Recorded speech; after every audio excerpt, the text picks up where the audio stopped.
The rain fell in sheets against the windshield as Marcus Parker sat in his car, staring at the eviction notice crumpled in his trembling hands. 32 years old, recently laid off, and now homeless with his 8-year-old daughter asleep in the back seat. How had it come to this? If you're moved by stories of human resilience and second chances, please like this video and subscribe to our channel for more inspiring true stories that remind us of the power of kindness in our darkest moments. Marcus glanced back at Lily, her small frame curled under his jacket, blissfully unaware that tonight they had nowhere to go. 6 months ago, they had a comfortable home, savings, and each other. Now, after his wife's medical bills, the layoff from the tech startup where he'd worked, and months of barely scraping by, they had nothing but this old Honda and whatever they could fit inside it. The digital clock on the dashboard read 11:47 p.m. The community shelter would be full by now, and he couldn't bear the thought of waking Lily to that reality. He started the car, the engine protesting before reluctantly turning over. They needed somewhere dry to park for the night, somewhere safe where police wouldn't hassle them. Marcus drove aimlessly through the rain-slicked streets of Millfield, the small town he'd moved to 3 years ago for what had seemed like a promising fresh start. He eventually pulled into the back lot of Gino's Diner, a local establishment he'd visited a few times. The restaurant had closed hours ago, but the overhang might provide some protection from the elements. As he killed the engine, a tap on his window nearly stopped his heart. A flashlight beam illuminated the concerned face of a young woman in a rain-soaked jacket. "You can't park here," she said, her voice muffled through the glass. Marcus rolled down his window slightly. "I'm sorry. We'll move along." The woman's flashlight shifted, illuminating Lily in the back seat. Her expression softened immediately. "You got nowhere to go tonight?" Marcus swallowed his pride. "Just for tonight. We'll be gone by morning." The woman studied him for a long moment. "I'm Emma. I own the diner now. Come inside, it's too cold to stay out here." "I don't want charity," Marcus said automatically, though his situation clearly contradicted his words. "It's not charity," Emma replied. "It's basic human decency. Besides, looks like that little one could use a proper place to sleep." 20 minutes later, Lily was curled up on a booth bench inside the warm diner, while Marcus sat across from Emma at the counter, a steaming cup of coffee between his hands. "I had a good job at a tech startup," Marcus explained, his voice low. "Then my wife got sick, cancer. Insurance covered some, but not enough. After she passed, the medical bills kept coming. Then the company downsized last month. Severance barely covered rent for a while, but now." He gestured helplessly. Emma nodded, her face showing no judgment. "Life can turn on a dime. I know that better than most. I've applied everywhere," Marcus continued. "But in a town this size, with my specialized skills." "What did you do at the startup?" Emma asked. "IT systems and maintenance. 5 years there. I can fix just about anything electronic or mechanical." Emma glanced around her diner. "Funny you should mention that. My point-of-sale system crashes constantly, and I've been wanting to set up a website and online ordering. Can't afford a consultant right now." Marcus straightened. "I could take a look. First thing tomorrow." "Tell you what," Emma said. "I've got a small apartment upstairs. Nothing fancy, but it's dry and warm. You fix what needs fixing around here, help me modernize a bit, and it's yours until you get back on your feet. I could use some help in the kitchen too, if you're interested." Marcus stared at her, searching for the catch. "Why would you do this for a stranger?" Emma's eyes grew distant for a moment.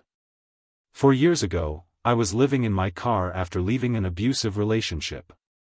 A cafe owner gave me a job and a place to stay when no one else would take a chance on me. When she retired last year, she helped me get a loan to buy this place. I'm just passing it along." The next morning, Lily woke up confused but delighted by their new temporary home. The apartment was small but clean, one bedroom with a pull-out couch in the living area, a tiny kitchenette, and a bathroom with a shower that actually had hot water. "Is this our new home, Dad?" she asked, her eyes wide with hope. "For now, sweetheart," Marcus answered carefully. "Ms. Emma is letting us stay here while I help her with some work downstairs." "Like our own apartment? Above a restaurant?" Her excitement was palpable.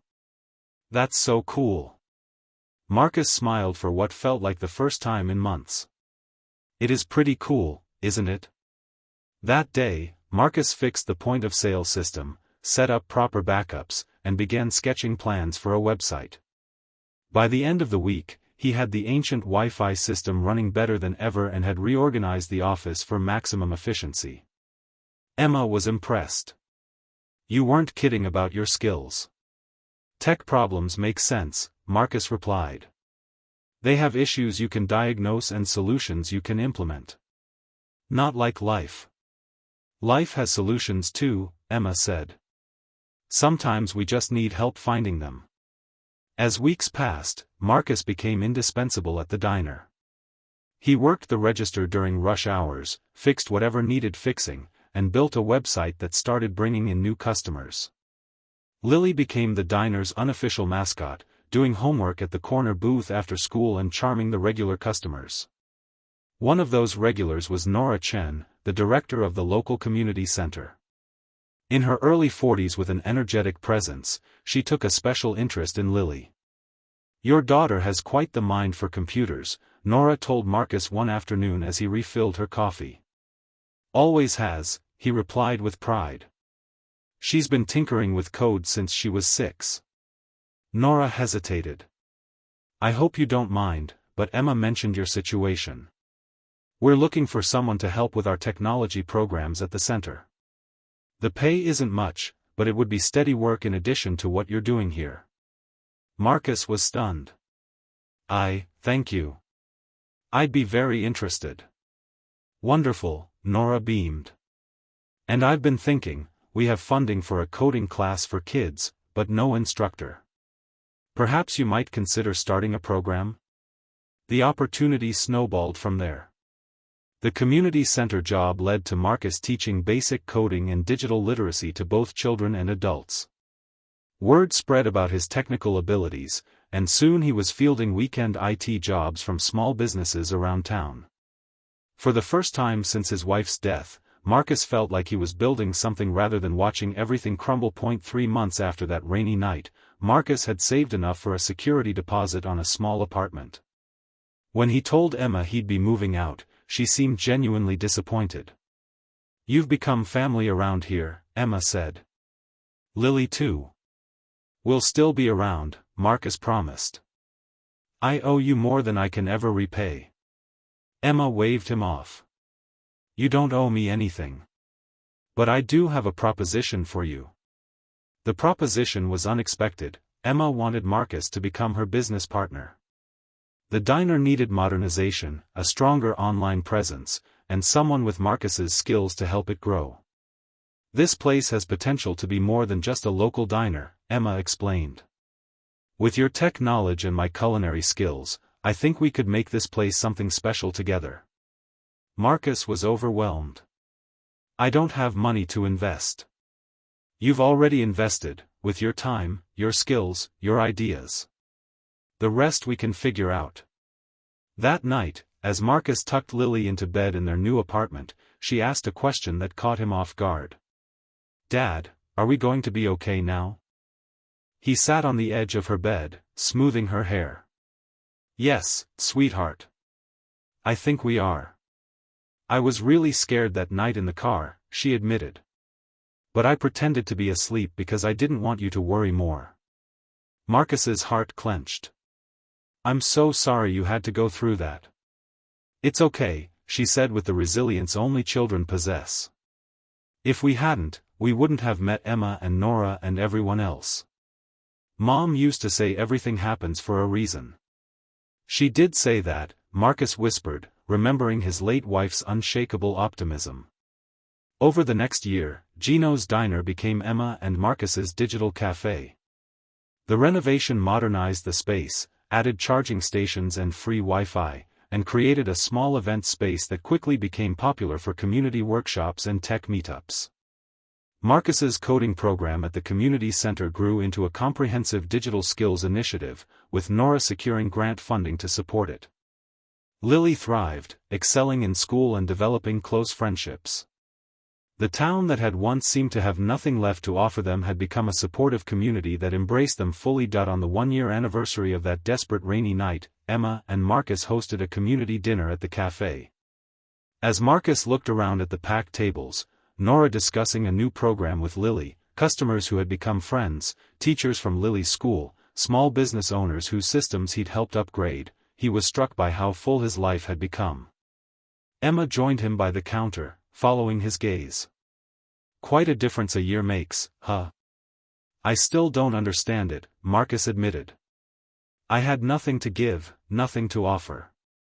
"Why did you help us that night?" "Because kindness isn't about what you have," Emma said simply. "It's about what you choose to do with whatever you have, even if that's just a warm diner on a cold night." Later that evening, after the guests had gone and Lily was helping Nora set up for the next day's coding class, Marcus found himself alone in the cafe kitchen. He pulled out his wallet and removed a worn photograph of his late wife, Sarah. "You wouldn't believe how far we've come," he whispered to her image. "You always said kindness would find its way back to us. I didn't believe you then, but I do now." As if in response, the kitchen door swung open and Lily bounded in, her face alight with excitement. "Dad! Nora says I can help teach the beginners class. And Emma's going to show me how to make her special cinnamon rolls tomorrow." Marcus tucked the photo away and opened his arms to his daughter. "That's wonderful, sweetheart." "Are you happy, Dad?" she asked suddenly, looking up at him with eyes so like her mother's. Marcus thought about the question seriously. The grief of losing Sarah would always be with him, and the memory of their darkest days wouldn't easily fade. But as he looked at his daughter's hopeful face, he knew his answer with absolute certainty. "Yes," he said. "I am happy. We lost a lot, but look at everything we've found." That night, as a gentle rain fell outside, so different from the torrential downpour of a year ago, Marcus stood at the window of their apartment, watching the lights of the town that had given them a second chance.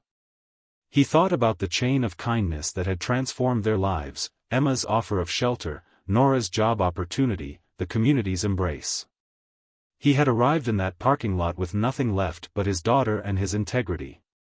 He had chosen kindness when it would have been easier to surrender to bitterness. And somehow, against all odds, fate had given him everything back, not the same life he had lost, but perhaps an even richer one. As Marcus finally turned from the window, he made a silent promise to himself, to Lily, and to Sarah's memory. He would never forget what it felt like to have nothing, and he would never miss an opportunity to offer kindness to someone else in need. Because sometimes, a single act of compassion could change everything, not just for the recipient, but for entire communities, creating ripples of goodness that extended far beyond what anyone could imagine. If this story touched your heart, please take a moment to like this video and subscribe to our channel. Your support helps us continue sharing these powerful reminders that even in our darkest moments, kindness can light the way forward and transform lives in ways we never thought possible.